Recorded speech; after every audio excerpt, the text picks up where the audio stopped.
بسم اللہ الرحمن الرحیم۔ اگر احساس ہونے لگے پھر شوق بیدار ہوتا ہے، پھر انسان کسی کو کچھ دے کے راضی ہوتا ہے، پھر اس کا حضرت حذیفہ بن یمان رضی اللہ تعالیٰ عنہ فرماتے ہیں، یہ حدیث امام غزالی لائیں اور اپنی سند کے ساتھ لائیں۔ حضرت حذیفہ بن یمان رضی اللہ تعالیٰ عنہ فرماتے ہیں، میں نبی پاک صلی اللہ علیہ وسلم کے ساتھ ایک سفر میں تھا، گرمی بڑی شدید تھی۔ ایک جگہ پہ باغ نظر آیا تو تھوڑا سا سستانے کے لیے سرکار اس باغ کو برکت دینے کے لیے تشریف فرما ہوئے تو سامنے کنواں بھی نظر آیا، تو تبا مبارک چاہی کہ غسل ہی نہ کر لیا جائے۔ کہتے ہیں حضور سید عالم علیہ السلام کنویں کے قریب چلے گئے غسل فرمانے کے لیے، تو کپڑوں سمیت سرکار غسل فرما رہے تھے، پھر بھی مجھے فرمایا کہ ذرا چادر تان کے نہیں کھڑے ہو جاتے؟ یہ نا زیادہ شرم والا ہوتا ہے کھلا لباس، اس میں زیادہ احساس ہوتا ہے۔ یہ گرمیاں آتی ہیں نا تو سمجھدار آدمی بھی خالی بنیان میں گھومنے لگتا ہے، سیاںا بندہ بھی اچھا نہیں لگتا، تہذیب کے مطابق نہیں۔ ہماری وزاداری جو ہوتی ہے وہ باہر نہیں، گھر کے اندر بھی ضروری ہوتی ہے۔ بیٹیاں ہیں، بہنیں ہیں گھر کے اندر، بڑا اچھا رویہ انسان کا ہو تاکہ خوبصورتیاں اور خوشبوئیں بکھریں۔ کپڑوں سمیت غسل فرما رہے ہیں اور حضرت حذیفہ بن یمان کہتے ہیں میں چادر تان کے کھڑا ہو گیا۔ سرکار تھوڑے سے غسل کے بعد فرمانے لگے، حذیفہ گرمی بڑی تھی، نہانے میں بڑی لذت آ رہی ہے، تو میں تھوڑا اور نہ نہاؤں؟ تو میں نے کہا حضور میری تو نوکری قبول ہو رہی ہے، میرے لیے تو سعادتیں۔ کہتے ہیں سرکار نے تھوڑا غسل کیا، حضور بس کرنے لگے تو میں نے عرض کی، میں نے کہا یا رسول اللہ میری خواہش ہے کہ تھوڑا اور غسل فرمائیں۔ سرکار نے تھوڑا اور غسل کیا، میں نے کہا حضور اور کریں۔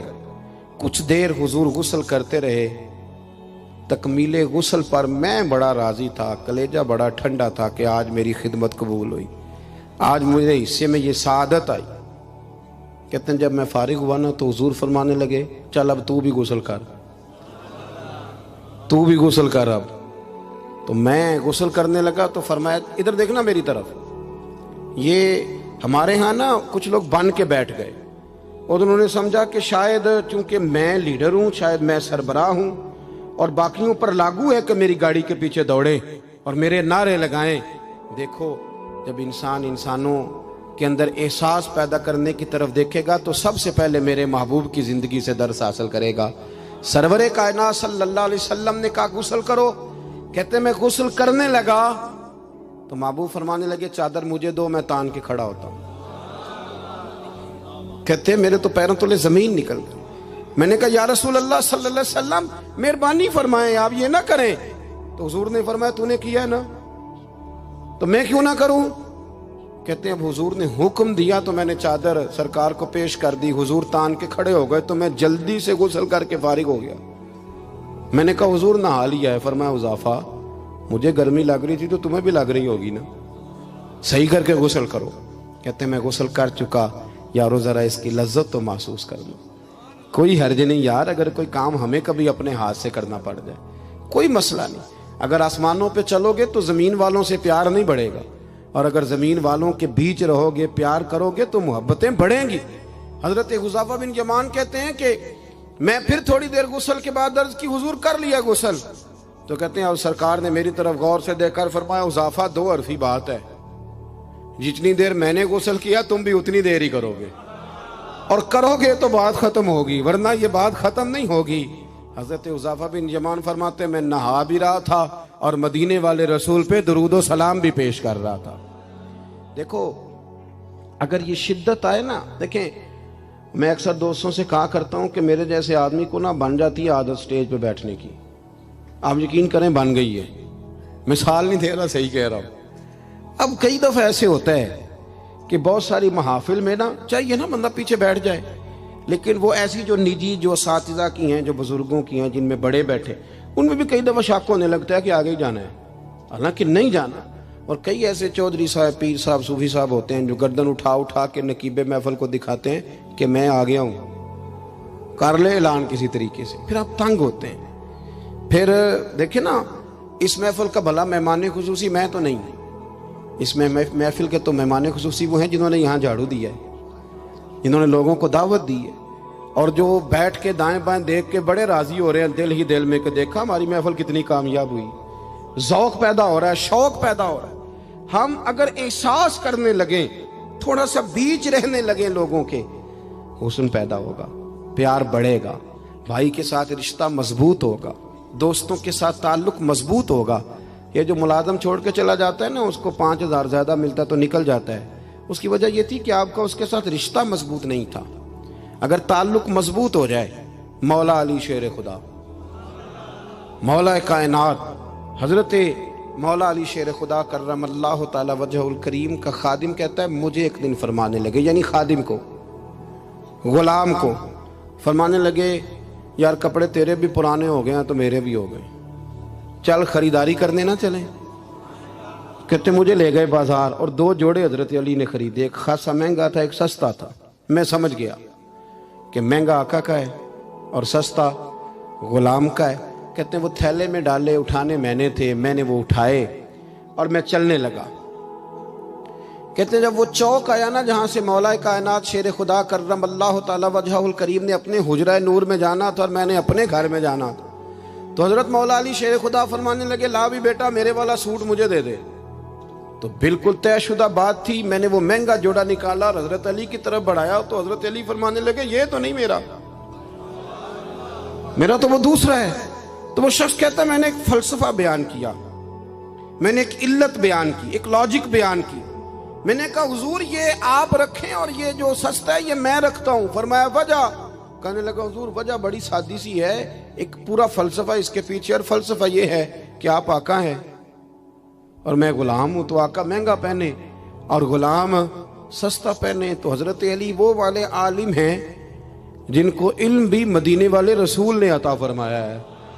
تو آپ حکم بھی کر سکتے تھے کہ نہیں تو لا, میں نے وہی پہننا ہے, حکم بھی کر سکتے تھے, لیکن اس نے دلیل دی تھی نا, دلیل دی تھی نا, تو پہلے اس کی دلیل کو توڑنا ضروری تھا. حضرت علی کہنے لگے فلسفہ ہی تو نے بیان کرنا ہے تو اپنے والا نہ کر, تو میرے والا کر. اس نے کہا حضور کیا مانا؟ آپ فرمانے لگے تو کہہ رہا ہے کہ مہنگا جوڑا میں پہنوں گا اور سستا جو ہے وہ تو پہنے گا. فرمانے لگے تو نے یہ دلیل بیان کی ہے کہ میں آقا ہوں تو غلام ہے, تو فرمایا تو میرے والی علت لینا. حضور وہ کیا؟ آپ فرمانے لگے تو پہن مہنگا اور میں پہنتا ہوں سستا. دلیل یہ ہے کہ تو جوان ہے اور میں بوڑھا ہوں, تو جوانوں کو پہننے چاہیے مہنگے کپڑے, بوڑھوں کا تو سستوں سے بھی گزارا ہو جاتا ہے. تو وہ خادم کہتا ہے میں لاجواب ہو گیا, اور پھر وہ قیمتی جوڑا مجھے دے گئے اور سستا جوڑا وہ لے گئے. کہتے ہیں شیر خدا تو چلے گئے, لیکن ساری زندگی میں سوچتا رہا کہ کائنات میں دوبارہ ایسے لوگ دنیا میں آئیں گے صحیح, یہ ملیں گے صحیح. احساس کی جب شدت ہوتی, اب یقین کریں اس ملک کے اندر 2 چیزیں اتنی شدت سے عام ہوئی ہیں, اتنی شدت سے, ایک پروٹوکول, ایک VIP کلچر. ان دونوں چیزوں نے بہت سارے لوگوں کو پیچھے کر دیا. اب تو بہت سارے غریب ایسے ہیں جو بیچارے قریب ہی نہیں آتے, وہ کہتے ہیں نہیں میرے والا کام ہی نہیں, وہ پیچھے, وہ شہرت سے بچنے والا پیچھے پیچھے رہتا ہے. اور میرا جی چاہتا ہے ساری غزلیں اس ظالم کے نام کریں. کچھ لوگ بیچارے بالکل پیچھے ہو گئے, مایوس ہو گئے. وہ کبھی حکومت بدلتی ہے تو ان سے کہا جائے نا حکومت بدل گئی ہے, تو وہ 2 حرفی بات کرتے ہیں, کہتے ہیں جو مرضی آ جائے ہم نے تو محنت کر کے کھانا ہے, صبح کام پہ جائیں گے تو شام کو روٹی کھائیں گے. وہ بہت سارے نظام سے دیکھیں نا, یہ سیاسی تبصرے وہ بندہ کرتا ہے جو روٹی پیٹ بھر کے کھاتا ہے, اور جس بیچارے کو پتہ ہے نا کہ جو گھی صبح لایا تھا وہ ختم ہو گیا ہے, اور صبح بچوں نے ناشتے کے لیے جب پراٹھے مانگنے ہیں تو گھی کوئی نہیں, تو وہ پھر سیاسی تبصرے نہیں کرتا, وہ تو تکلیف میں. اللہ کے محبوب صلی اللہ علیہ وسلم نے نا احساس کی دولت تقسیم کی تھی. مسند امام احمد بن حنبل میں حدیث ہے, حضرت بلال حبشی رضی اللہ تعالیٰ عنہ فرماتے ہیں میں نے عصر کی نماز کی اقامت پڑھ دی تھی, ایک بدو آیا, ایک یہودی کا غلام, کہنے لگا یا رسول اللہ صلی اللہ علیہ وسلم میں بڑی مشکل میں ہوں, اگر آپ میرے ساتھ چلیں, میرا چھوٹا سا کام کر دیں تو میری وہ مشکل آسان ہو جائے گی. سیدنا بلال حبشی فرماتے ہیں نبی کریم نے نمازیوں سے فرمایا اقامت ہو چکی تھی, فرمایا تم بیٹھ جاؤ, میں ذرا اس بدو کا کام کر کے آتا, تم ذرا بیٹھو, میں صرف اشارے کرتا ہوں, آپ کو ملے گا کہ حضرت جابر ابن عبداللہ کا قرضہ اتارنا تھا تو سرکار کھیت تک گئے اور باقاعدہ سفارش کی ان کی. اب تو لوگ کہتے ہیں نا جب تک وہ خدمت کر رہا ہے تو تب تک وہ خدمت گزار ہے، کہیں الجھ جائے تو کہتے ہیں اس کا ذاتی مسئلہ ہے، اور میں ذاتی معاملات میں مداخلت نہیں کرتا. تو میاں جب آپ کے پاس تھا، آپ کا ورکر تھا، تب ذاتی مسئلہ کیوں نہیں تھا؟ اب وہ الجھ گیا ہے تو ذاتی مسئلہ ہے. ایک عورت رو رہی تھی تو سرکار سفارش کے لیے اس کے ساتھ نہیں چلے گئے تھے کہ میری مالکن مجھے مارے گی؟ آپ کتب حدیث کتب سیرت کو پڑھیں. یہی وجہ تھی کہ حضور کے غلاموں میں وہ درد آیا، بڑے زور شور سے آیا. امیر المومنین سیدنا فاروق اعظم رضی اللہ تعالیٰ، اس شخص کا آپ جاہ و جلال دیکھیں نا تو کسرا کا بادشاہ کہتا ہے عمر ملنا ہے، تو عمر فرماتے میرے پاس وقت نہیں، میں نہیں ملتا، مجھے کیا ضرورت ہے کسی کی، یہ جاہ و جلال ہے. اور انسانیت کی خدمت کا جذبہ کیا ہے؟ چہرے پہ نقاب اوڑھ کے رات کو گھوم رہے ہیں، سامنے ایک خیمہ نظر آ گیا. سیدنا فاروق اعظم قریب گئے تو ایک آدمی خیمے میں ہے اور بڑی پریشانی میں ہے، اندر سے نکلتا ہے پھر اندر جاتا ہے. فرمایا خیریت ہے؟ کہنے لگا بڑی دور سے آیا ہوں، امیر المومنین سے ملنا تھا، رات ہو گئی، یہیں میری بیوی کہ ہاں ولادت ہونی اور وقت قریب آ گیا، وہ تکلیف میں، تو یہیں خیمہ لگا کے میں نے بٹھا لیا ہے. تو غلام آپ کون ہیں؟ تو حضرت عمر کہنے لگے تو مجھے چھوڑ میں ابھی آیا. گھر گئے حضرت عمر، توجہ ہے میری بات پر؟ بس سمیٹنے لگا ہوں.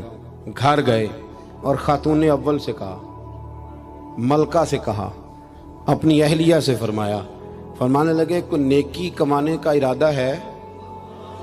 وہ کہنے لگی بڑا ارادہ ہے. تو کہنے لگے پھر بچے کی ولادت کے لیے جن چیزوں کی حاجت ہوتی ہے وہ ساتھ لے لو.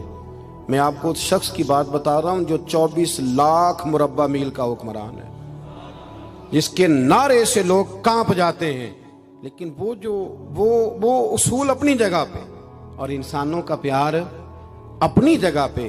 حضرت عمر نے اپنی اہلیہ کو ساتھ لیا. انہوں نے کہا کچھ چنے لے لیں، کچھ جو ہے وہ گھی لے لیں، کچھ سرکہ لے لیں، اور آپ یہ ساری چیزیں ڈال کے تو پکائیں. حضرت فاروق اعظم رضی اللہ تعالیٰ عنہ نے چولہا جلایا. وہ شخص کہتا ہے جب عمر پھونکے مارتے تھے نا آگ میں تو میں ان کی داڑھی سے دھواں نکلتے دیکھتا تھا. حضرت عمر نے چولہا جلایا، اوپر کھانا رکھا، وہ جو کہا تھا وہ آپ کی اہلیہ اندر چلی گئی خاتون کے پاس. وہ شخص کہتا ہے میں نے 2-3 دفعہ حضرت عمر کو کام بتایا تو میں نے سمجھا کوئی غلام ہے، امیر المومنین نے ڈیوٹی لگائی ہے کہ رات کو مسافروں کا خیال رکھنا. تو میں انہیں کہتا غلام ادھر آ پانی لے کے آ، تو عمر دوڑے آتے. وہ ڈیوٹی کرتے رہے. جب بچے کی ولادت ہو گئی تو اندر سے جناب عمر کی اہلیہ بولی، کہنے لگی امیر المومنین مبارک ہو، اللہ نے آپ کے دوست کو بیٹا دیا ہے. وہ شخص کہتا ہے میرے ہاتھ میں پیالہ تھا، دھڑام سے گرا، میں نے تو عمر کا جلال سنا ہوا. میں نے کہا آپ امیر المومنین ہیں، آپ عمر ہیں، آپ کیا خیال ہے آپ کا؟ لوگ باتوں سے بڑے ہوتے ہیں. کردار انسان کو بڑا کرتا ہے، کردار اسے زندہ رکھتا ہے، کردار اسے جینے کا ڈھب اور حوصلہ دیتا ہے. حضرت فاروق اعظم سے کہنے لگے آپ عمر ہیں؟ جناب فاروق اعظم کہنے لگے ہاں میں عمر ہوں، تمہیں ضرورت کی ساری چیزیں میں نے دے دی ہیں، باقی صبح آنا اور جس کام تم آئے ہو وہ بھی کیا جائے گا. اس نے پیر پکڑ لیے. امیر المومنین مجھ سے غلطی ہو گئی. فرمایا اٹھ میرے سینے سے لگ، تجھ سے غلطی نہیں ہوئی، تیری وجہ سے اللہ نے مجھے نیکی کمانے کی توفیق عطا کر دی ہے. اپنی زندگی میں 3-4 چیزوں کا خاص خیال کریں. عقائد مضبوط رکھیں. ہمارے اندر کو آ جاتی ہیں نا کمزوریاں، انسان ہیں، ان کو دور کرنے کے لیے احساس پیدا کریں. تیسری بات یہ کہ ایک دوسرے کا دیکھیں نا، اگر میرا نالائق بچہ نہیں پڑھتا تو سارے پیسے اس پر خرچ کرنے کی کیا ضرورت ہے؟ میری بہن کا بچہ جو لائق ہے تو اس پر کیوں نہ پیسے خرچ کر دیے جائیں، ایک لائق آدمی تیار کر لیا جائے. احساس پیدا کریں گے، تھوڑا تھوڑا آگے بڑھیں گے تو آپ دیکھیں گے معاشرے کے اندر کس تیزی کے ساتھ لوگوں کے مسائل میں کمی آتی ہے اور خیر تقسیم ہوتی ہے. میں دعا کرتا ہوں جو میں نے کہا میرا مالک اسے قبول فرمائے. گفتگو کے دوران عمدن سہون جہاں بھول گئے اللہ ہم سے درگزر فرمائے. مسلسل سفر کرتے رہتے ہیں تو پھر یہ ہے کہ سفر ہی چلتا رہتا ہے. صبح 11 بجے کے نکلے ہوئے ہیں. اللہ تعالیٰ آپ کو جزائے خیر دے. جب آپ ملنے کے لیے آتے ہیں تو کئی دفعہ وہ اتنی شدت ہو جاتی ہے کہ بعض لوگوں کو تکلیف پہنچتی ہے. اسی پر انشاءاللہ اجازت لیں گے. اللہ نے موقع دیا، پھر ملاقات ہوگی. آخر دعوانا ان الحمدللہ رب العالمین. اللہم صلی علی سیدنا مولانا محمد معدن الجود والکرم وآلہ وبارک وسلم. ربنا آتنا فی الدنیا حسنۃ وفی الآخرۃ حسنۃ وقنا عذاب النار. مالک جن دوستوں نے اتنا خوبصورت اہتمام کیا ان کی کوشش کو قبول فرما، ہم جتنے یہاں حاضر ہوئے ہیں ہماری حاضری کو مستجاب فرما۔ اے مالک کریم امت مسلمہ کے حق میں رحمت والے فیصلے فرما۔ اللہ برما کے مجبوروں کی مدد فرما، کشمیر اور فلسطین کے مظلوموں کی مدد فرما۔ مالک کریم پاکستان کو نظام مصطفیٰ صلی اللہ علیہ وسلم کا بنا۔ اے اللہ ہمارے گناہوں کو معاف فرما، ہماری غلطیوں سے درگزر فرما، علم نافع عمل صالح کی توفیق عطا فرما، مسجد کا پیار عطا فرما، قرآن پاک سے محبت عطا فرما، دروازہ رسول صلی اللہ علیہ وسلم کی سچی گدائی اور غلامی نصیب فرما۔ مالک ہمارے بیماروں کو شفا دے دے، مقروضوں کو بارے قرض سے رہائی عطا فرما دے، جو تنگ دست ہیں انہیں وسعت رزق دے دے، بے اولادوں کو اولاد صالح عطا فرما۔ مالک کریم جو لوگ دنیا سے چلے گئے ان کی کامل مغفرت فرما، ہم جو موجود ہیں ہمیں توبہ کی توفیق عطا فرما، ہم سب کا خاتمہ بالخیر بالایمان فرما۔ اللہم انا نسألک العفو والعافیۃ فی الدین والدنیا والآخرہ۔ اور اگر آپ نے ابھی تک ہمارا چینل سبسکرائب نہیں کیا تو فوراً سبسکرائب کیجئے، ساتھ ہی بیل آئیکن پر کلک کریں تاکہ مزید آنے والی ویڈیو ہیں وہ آپ کو وقت پر ملتی رہیں۔ اللہ حافظ۔